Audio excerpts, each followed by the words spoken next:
What's up, good people? Jungle Inc. here. Hope you're doing well. Monday, April 29th, 2024. This is your crypto news. The first story we're going to discuss, and it's a scary one. It's a continuation of Operation Chokepoint 2.0. This is a government-wide mandate to disrupt crypto. We'll dig into it. You got to be aware of what's going on. Second story, out the gates, SEC Ethereum attack. Did Gary lie to Congress? And what is going on with this operation that has been very secretive? Avalanche partnering with Stripe in a big deal to bring Web3 to the mainstream. And lastly, Ripple versus Tether is heating up. We'll get into it. Before I do, though, make sure you subscribe. Really helps the channel. Hit the bell, too, while you're at it.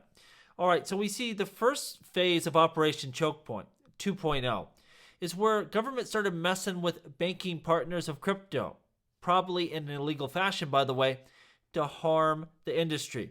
Here recently, there's been a big uptick, though. FBI warning against using unregistered cryptocurrency money transmitting services. Now, at first people thought this must mean mixers, but really, if you look across the board, what government is going after is self-custody, not just secrecy measures where you're trying to obscure your identity, but just self-custody in general. Anything can be a money transmitter. And, I wouldn't be surprised to see FBI start knocking on the door of cryptocurrency enthusiasts. If you tune into this channel someday, and all of a sudden I'm talking about the S&P 500 and ETF investing, you know what happened. I ain't playing that game. We saw Uniswap in the SEC, where the SEC is trying to claim that decentralized exchange is a unregistered broker. Big attack on self-custody. You tack onto that the Ethereum lawsuit, which really focuses on MetaMask and your ability to self-custody cryptocurrencies in a web wallet. And then lastly, the IRS, where they had this 1099 form. And I want to make this clear. I'm not against paying taxes. You got to do that. You got to claim your income.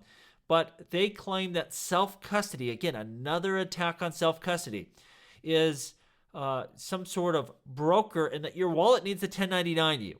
Not even possible. If that ends up being a rule, well, it kind of makes self-custody a business that won't work. So your ledgers, your Trezors, your MetaMask, they're going to go out of business because you can't comply with that. How could you possibly have self-custody wallets 1099 those users? It just wouldn't work. So it's definitely an all-out attack, a coordinated event against cryptocurrencies in general. Now we see this following article, Ethereum regulatory saga, court filings expose SEC Chair Gensler stand. Newly disclosed court filings have shed light on the belief of the U.S. Securities and Exchange Commission and its chairman, Gary Gensler, that Ethereum is an unregistered security under the Howey test. More shockingly, though, again, is the idea that MetaMask is an unregistered broker. I think once we see the final lawsuit kick out here, that's what we're going to see. And that's the one crypto-wide we need to be worried about. Again, the SEC calls every crypto token a security, not a big deal, but going after that self-custody, that's what you got to watch out for. Of course, according to a recent Fox News report, and that was by Eleanor Terrett, the details emerged following Ethereum software company Consensus's filing of an unredacted complaint against the SEC. So Consensus is going after them, preemptively suing the SEC. And according to the court filing, SEC Chair Gary Gensler and the agency seem to have held the belief for at least a year, so this has been ongoing, that Ethereum was operating an unregistered security, therefore violating federal regulations. The SEC Division of Enforcement, led by Gerber Gruhl, initiated a formal order of investigation into Ethereum's status as a security on March 28, 2023.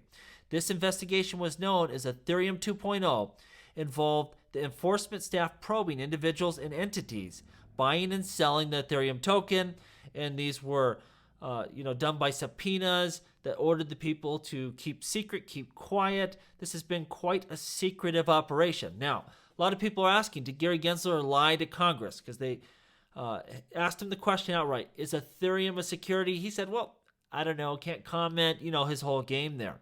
Should he have not said, well, we're investigating them, we believe they're a security? Mark Fagel, former regional director of the SEC, kind of clears it up.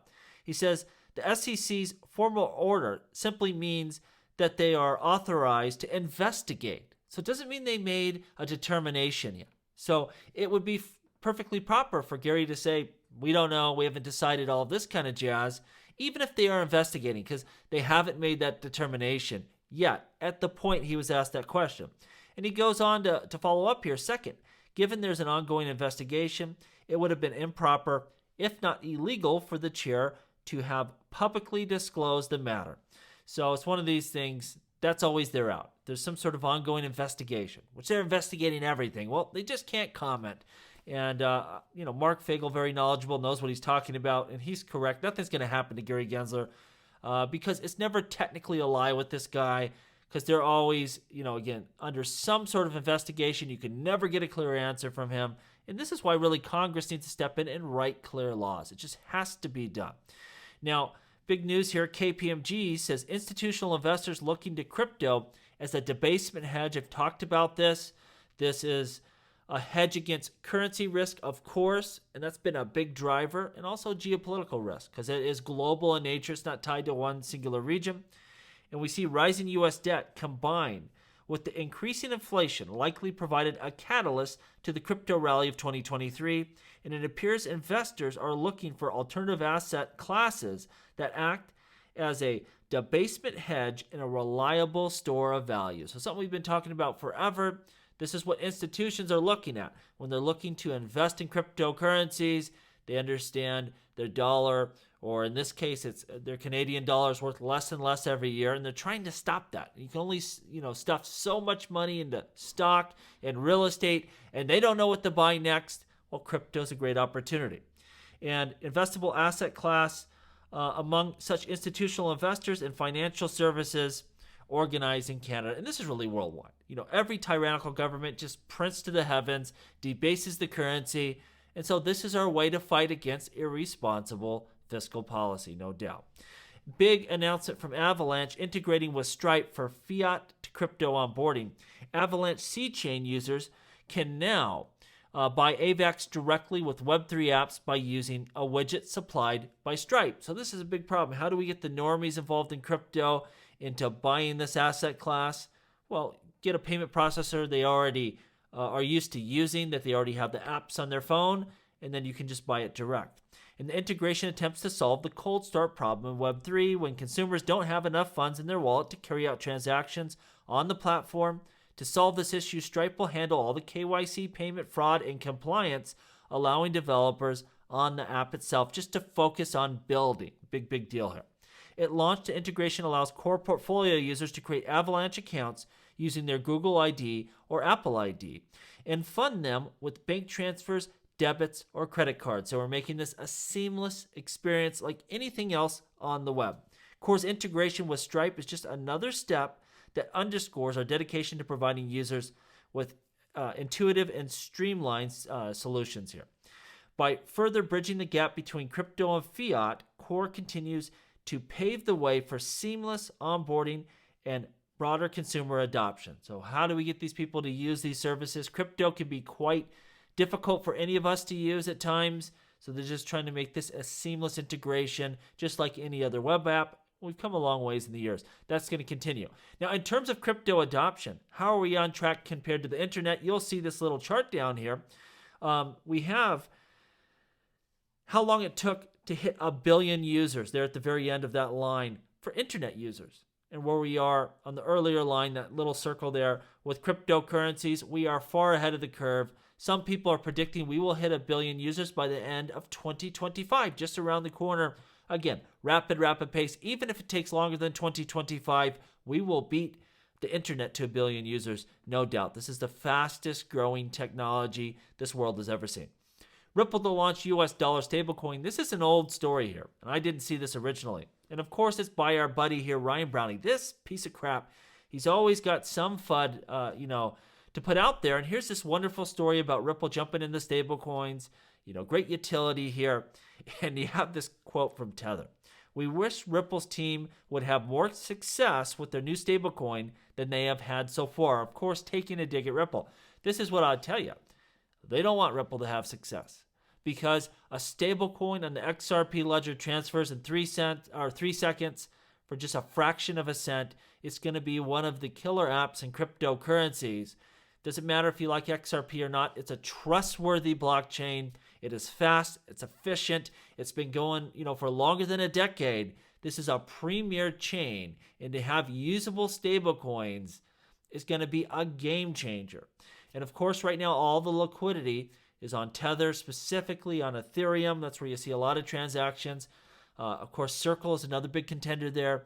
But a very usable stablecoin on the XRP ledger may be able to compete there and really build liquidity in massive order. I don't think they should be so funny here. They should be looking to mint their own stablecoin on the XRP ledger as well. And I'm surprised they have not yet today. Lastly, China Asset Management exec anticipates Hong Kong spot Bitcoin ETF to exceed U.S. debut. That would be huge. I mean, the launch of the Bitcoin ETF here in the U.S. market has been a raging success beyond most people's wildest dreams. Just continues to have great volume and a lot of inflows. And to see that Hong Kong spot Bitcoin ETF to exceed that would be wild. Now, the U.S. capital market is much bigger, but that doesn't necessarily mean that we're going to see more capital flow in to a U.S. spot Bitcoin ETF than we may in some of these other markets. So only time will tell. Either way, going to be a big event. Crypto continues to go mainstream. Let me know what you think down below. As always, please like, please subscribe. The revolution will be televised right here on Jungle Link.